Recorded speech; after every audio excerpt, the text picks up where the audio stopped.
ഇന്ത്യക്കകത്തും പുറത്തുമായി കോടികളുടെ ഓൺലൈൻ തട്ടിപ്പ് നടത്തിയ സംഘത്തിലെ പ്രധാന കണ്ണി അബ്ദുൾ റോഷൻ റിമാൻഡിൽ. കർണാടകയിലെ മടിക്കേരിയിൽ നിന്നാണ് അബ്ദുൾ റോഷൻ അറസ്റ്റിലായത്.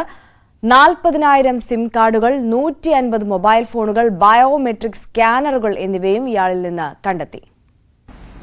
ഇന്ത്യക്കകത്തും പുറത്തുമായിട്ട് കോടിക്കണക്കിന് രൂപയുടെ ഓൺലൈൻ തട്ടിപ്പ് നടത്തിയിട്ടുള്ള റാക്കറ്റിലെ ഒരു മുക്കിക്കണ്ണിയെ മലപ്പുറം സൈബർ പോലീസ് പിടികൂടിയിട്ടുണ്ട്. ഈ വർഷം മാർച്ച് മാസം 1-ാം തീയതി വേങ്ങര സ്വദേശിയായ ഒരാളുടെ പരാതിയിൽ വേങ്ങര പോലീസ് സ്റ്റേഷനിൽ ക്രൈം 214/2024 ആയിട്ട് ഒരു കേസ് രജിസ്റ്റർ ചെയ്തു. ഓൺലൈൻ ചീറ്റിംഗ് കേസ് രജിസ്റ്റർ ചെയ്യുന്നു. ഫേസ്ബുക്ക് പേജ് ബ്രൗസ് ചെയ്ത സമയത്ത് അദ്ദേഹം ഒരു സൈറ്റിന്റെ ഷെയർ മാർക്കറ്റിന്റെ സൈറ്റിന്റെ ലിങ്ക് കണ്ടു.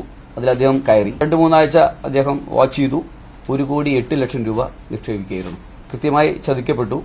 കേസ് അന്വേഷണം നടത്തി അതിലൊരു പ്രധാന കണ്ണിയെ ഇപ്പോൾ അറസ്റ്റ് ചെയ്തിട്ടുണ്ട്. അയാളുടെ പേര് അബ്ദുൾ റോഷൻ എന്നാണ് പേര്. ഇപ്പോൾ അയാള് കർണാടക മടിക്കേരിയിലാണ് അയാൾ ഉണ്ടായിരുന്നത്. മടിക്കേരിയിൽ വെച്ചിട്ട് SHOയുടെ നേതൃത്വത്തിലുള്ള പ്രത്യേക അന്വേഷണ സംഘം കർണാടക പോലീസിന്റെ സഹായത്തോടുകൂടിയാണ് അയാളെ അറസ്റ്റ് ചെയ്തത്. 40,000-ൽ പരം സിമ്മുകളുണ്ട്. 150-ൽ പരം മൊബൈൽ ഫോണുകളുണ്ട്. ഈ മൊബൈൽ ഫോണെല്ലാം China made mobile ഫോൺസാണ്.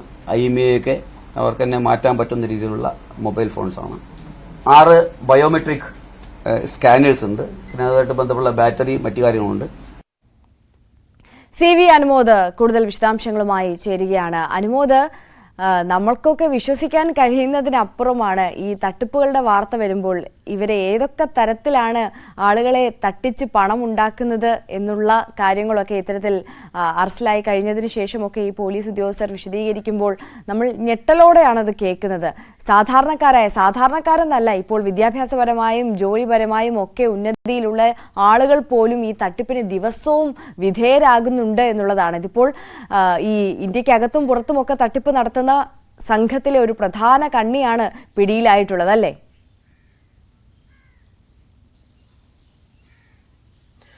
Arya, good morning. ഇതില് 2 തരത്തിലാണ് ഈ തട്ടിപ്പ്. ഒന്ന്, ഇയാൾ നേരിട്ട് അല്ലെങ്കിൽ ഇയാൾ ഉൾപ്പെടുന്ന സംഘം നേരിട്ട് 1,08,00,000 രൂപ ഒരാളിൽ നിന്ന് തട്ടിയെടുത്തു. അതിന് അയാൾ ഉപയോഗിച്ച രീതി ബാക്കിയുള്ളവരെല്ലാം തട്ടിപ്പ് നടത്തി അവരെ പറ്റിച്ചുകൊണ്ട് അവരുടെ പേരിൽ സിം കാർഡുകൾ ശേഖരിച്ചാണ്. ഇതിന്റെ ഒരു കേസിന്റെ ഒരു സ്വഭാവം നാൾ വഴി ഇങ്ങനെയാണ്. വേങ്ങര സ്വദേശിക്ക് വ്യാജ ഈ ഷെയർ മാർക്കറ്റ് ട്രേഡിംഗ് അത്തരത്തിലുള്ളൊരു വ്യാജ ഈ ഇതിൽ ഉൾപ്പെടുത്തിയിട്ട് 1,08,00,000 രൂപ ഈ സംഘം തട്ടിയെടുക്കുകയായിരുന്നു. എന്നാൽ പറഞ്ഞ ലാഭവിഹിതം കിട്ടാതെയായപ്പോൾ ഇയാൾ പോലീസിൽ പരാതിപ്പെട്ടു. അങ്ങനെ പോലീസ് നടത്തിയ അന്വേഷണത്തിലാണ് ഈ അബ്ദുൾ റോഷനിലേക്ക് ഇവരുടെ അന്വേഷണം ചെന്നെത്തുന്നത്. സൈബർ CIയുടെ നേതൃത്വത്തിലുള്ള സംഘമാണ് ഈ കേസ് അന്വേഷിച്ചത്.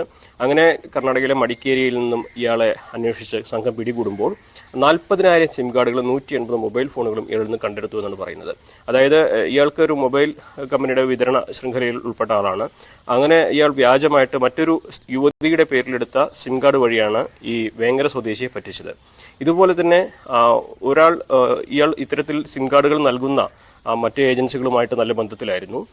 ഒരാൾ ഒരു സിം കാർഡ് എടുക്കാൻ വരുമ്പോൾ അയാളിൽ നിന്നും ബയോമെട്രിക് വിവരങ്ങൾ ശേഖരിക്കുമ്പോൾ 3 തവണ അത്തരം വിവരങ്ങൾ ശേഖരിച്ചുകൊണ്ട് 3 സിം കാർഡുകൾ ഈ വിതരണക്കാർ എടുക്കുന്നു. അതിലൊന്ന് മാത്രമാണ് ഈ യഥാർത്ഥ ആൾക്ക് നൽകുന്നത്. ബാക്കി 2 തട്ടിപ്പുകാർക്ക് നൽകും. ഒരു സിം കാർഡിന് 50 രൂപ വെച്ച് ഈ റോഷൻ ഉൾപ്പെടുന്ന സംഘം ഇവർക്ക്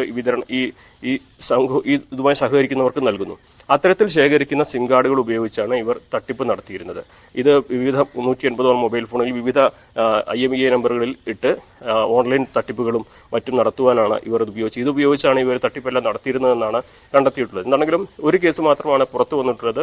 അത് വേങ്ങര സ്വദേശി നൽകിയ പരാതി. ഇനി ഈ സിം കാർഡുകൾ ഉപയോഗിച്ച് ഇവർ വേറെ എന്തെല്ലാം തട്ടിപ്പുകൾ നടത്തിയിട്ടുണ്ട്, ഇന്ത്യക്ക് പുറത്ത് എന്തെങ്കിലും തട്ടിപ്പ് നടത്തിയിട്ടുണ്ടോ എന്നുള്ള കാര്യങ്ങളിലൊക്കെ അന്വേഷണം തുടങ്ങേണ്ടതുണ്ട്. എന്താണെങ്കിലും വലിയ ഒരു തട്ടിപ്പ് ശൃംഖലയുടെ മുഖ്യ കണ്ണിയെയാണ് മലപ്പുറം SP-യുടെ നേതൃത്വത്തിലുള്ള സംഘം കഴിഞ്ഞ ദിവസം അറസ്റ്റ് ചെയ്തിരിക്കുന്നത്. സൈബർ തട്ടിപ്പുകളിൽ അത് ഒരു വലിയ ഒരു അന്വേഷണത്തിന്റെ തുടക്കം തന്നെയായിരിക്കും ഇത് എന്ന് പറയേണ്ടി വരും. എന്ന് പറയുന്നതിൽ തന്നെയാണ് ആശ്വാസകരമായ ഒരു കാര്യമുള്ളത്. അതായത് ആ സംഘത്തിലെ കൂടുതൽ ആളുകളെയും ഇതിന്റെ ഉറവിടമടക്കം നശിപ്പിക്കുന്ന തരത്തിലേക്ക് അന്വേഷണ സംഘത്തിന് എത്താൻ കഴിയുന്ന ഒരു സാഹചര്യത്തിലേക്ക് ഒരുപക്ഷെ ഈ പ്രതിയെ പിടികൂടിയതോടുകൂടി എത്താൻ കഴിയുമെന്ന് പ്രതീക്ഷിക്കാം, അല്ലേ? തീർച്ചയായും ഇയാളാണ് ഈ എല്ലാ തട്ടിപ്പുകൾക്കും ഇടനിലക്കാരനായി നിൽക്കുന്നത്. കാരണം ഈ ഇന്റർനെറ്റിലൂടെ വ്യാജ സന്ദേശങ്ങൾ നയിച്ചും അതേപോലെ വ്യാജ മറ്റു കാര്യങ്ങളൊക്കെ അയക്കുന്നത് ഇയാളുടെ കൈവശമുള്ള മൊബൈലുകൾ വഴിയും സിം കാർഡുകൾ വഴിയുമാണ്, അതേപോലെ ഫിംഗർ സ്കാനറുകൾ വഴിയെല്ലാമാണ്. അപ്പോൾ ഇതിന്റെ എല്ലാ ഒരു കോർഡിനേഷൻ ഇയാളാണ് നടത്തുന്നത്. ഇയാൾക്ക് ഒപ്പം നിന്നിരുന്ന ഇയാൾക്ക് സിം കാർഡ് നൽകിയവരുണ്ടാകാം, ഇതുപോലെ തന്നെ മറ്റു രീതിയിൽ ഇയാൾക്ക് നിർദ്ദേശങ്ങൾ നൽകിയവരുണ്ടാകാം. അതൊക്കെ അവരിലേക്കൊക്കെ എത്താൻ കുറെ കൂടി സമയമെടുക്കും. കാരണം നമുക്കറിയാം ഇന്റർനെറ്റിലെ ഈ ചതിക്കുഴികളും തട്ടിപ്പുകളും ഒക്കെ കാണാമറിയത്താണ് എപ്പോഴും സംഭവിക്കുന്നത്. ഒരുപക്ഷെ ഇന്ത്യയിൽ പോലും ആകില്ല, മറ്റ് വിദേശ രാജ്യങ്ങളിൽ ഇരുന്നാണ് മിക്കവാറും ഇതിന്റെ എല്ലാം തന്നെ തട്ടിപ്പ് നടക്കുന്നത്. അത്തരത്തിൽ വിദേശ രാജ്യങ്ങളിൽ തട്ടിപ്പ് നടത്തുമ്പോൾ അവരെ പിടികൂടാൻ കഴിയുന്ന സംവിധാനം പോലും ഇല്ലാത്ത സാഹചര്യമുണ്ട്. പലപ്പോഴും ആഫ്രിക്കൻ രാജ്യങ്ങളിലെ ഇത്തരം സൈബർ നിയമങ്ങൾ ഇല്ലാത്തതിനാൽ അവിടെ നിന്നും കുറ്റവാളികളോട്ട് കൊണ്ടുവരാൻ കഴിയാത്ത സാഹചര്യങ്ങളൊക്കെ ഉണ്ട്. എന്തിനാണ് ഇതിൽ ഏറ്റവും പ്രധാനപ്പെട്ട ഒരു കാര്യം, ഉപഭോക്താക്കളുടെ പറ്റിച്ചുകൊണ്ട് അവരുടെ പേരിൽ നിരവധി സിം കാർഡുകൾ ശേഖരിച്ച് അത് തട്ടിപ്പുകൾക്ക് ഉപയോഗിക്കുന്നു എന്നുള്ളതാണ്. ഒരാൾ ഒരു സിം കാർഡ് എടുക്കാൻ ചെന്നാൽ അയാളിൽ നിന്ന് ശേഖരിക്കുന്ന ബയോമെട്രിക് വിവരങ്ങൾ ഉപയോഗിച്ച് ഒന്നിലധികം സിം കാർഡുകൾ ഇവർ എടുക്കുന്നു. അതായത് ഒരു തവണയിൽ കൂടുതൽ 3 തവണയൊക്കെ ഈ ബയോമെട്രിക് രേഖപ്പെടുത്തൽ ഇവർ നടത്തുന്നുണ്ട്. അങ്ങനെ രേഖപ്പെടുത്തുന്ന ഈ ബയോമെട്രിക് വിവരങ്ങൾ ഉപയോഗിച്ച് ഒന്നിലധികം സിം കാർഡ് എടുത്ത് ആ സിം കാർഡുകൾ തട്ടിപ്പ് സംഘത്തിന് കൈമാറുന്ന മറ്റൊരു ഏജൻസി അല്ലെങ്കിൽ മറ്റൊരു കൂട്ടരുണ്ട്. അവരാണ് ഇതിൽ ഏറ്റവും കൂടുതൽ ഈ സിം കാർഡുകൾ ഇയാൾക്ക് നൽകുന്നതിൽ പ്രധാനമായിട്ടുള്ള പങ്ക് വഹിച്ചിരിക്കുന്നത്. അതാണ് നമ്മുടെയൊക്കെ ഒരു ശ്രദ്ധ ഇക്കാര്യത്തിൽ വേണം. കാരണം നമ്മളൊക്കെ വിശ്വസിച്ച് നൽകുന്ന ഇത്തരത്തിലുള്ള വിവരങ്ങൾ തട്ടിപ്പ് സംഘങ്ങൾ ദുരുപയോഗം ചെയ്യുന്നു എന്നുള്ള ഞെട്ടിക്കുന്ന വിവരം കൂടിയാണ് ഈ റോഷന്റെ അറസ്റ്റിലൂടെ നമുക്ക് മുമ്പിൽ വ്യക്തമായിരിക്കുന്നത്. എന്താണെങ്കിലും മലപ്പുറം പോലീസിന്റെ ഭാഗത്തുനിന്നുണ്ടായിരിക്കുന്ന സമീപകാലത്തെ ഏറ്റവും വലിയ ഒരു സൈബർ തട്ടിപ്പ് സംഘത്തിന്റെ അറസ്റ്റ് തന്നെയാണ് ഉണ്ടായിരിക്കുന്നത്. എന്തായാലും മുഖ്യ കണ്ണിയാണ് റോഷൻ.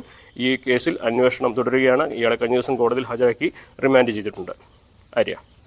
ശരി, CV അനുമോദാണ് മലപ്പുറത്ത് നിന്ന് വിവരങ്ങൾ നൽകിയത്. അനുമോദ് സൂചിപ്പിച്ചതുപോലെ തന്നെ കൃത്യമായ നിതാന്തമായ ജാഗ്രത ഈ വിഷയത്തിൽ വേണമെന്നുള്ളതാണ്. ഏത് നിമിഷവും നമ്മളെ എല്ലാവരെയും തട്ടിക്കാൻ തക്കം പാർത്ത് നിൽക്കുന്ന ഒരു വലിയ സംഘം നമുക്ക് ചുറ്റുമുണ്ട് എന്നുള്ളതാണ്. ദിവസേന എത്രത്തോളം വാർത്തകളാണ് ഈ തരത്തിൽ വരുന്നത് എന്നുള്ളതാണ്. എന്തായാലും ഈ അത്തരത്തിലുള്ള ഒരു ഓൺലൈൻ തട്ടിപ്പ് സംഘത്തിലെ പ്രധാന കണ്ണിയാണ് പിടിയിലായിട്ടുള്ളത്. കൂടുതൽ വിശദാംശങ്ങളൊക്കെ ഈ ചോദ്യം ചെയ്യലിലൂടെയൊക്കെ മനസ്സിലാക്കി എന്തായാലും കൂടുതൽ പേർ ഈ ഒരു കേസിൽ അറസ്റ്റിലാവും എന്നുള്ള പ്രതീക്ഷ നമുക്ക് വയ്ക്കാം. മറ്റൊരു വാർത്ത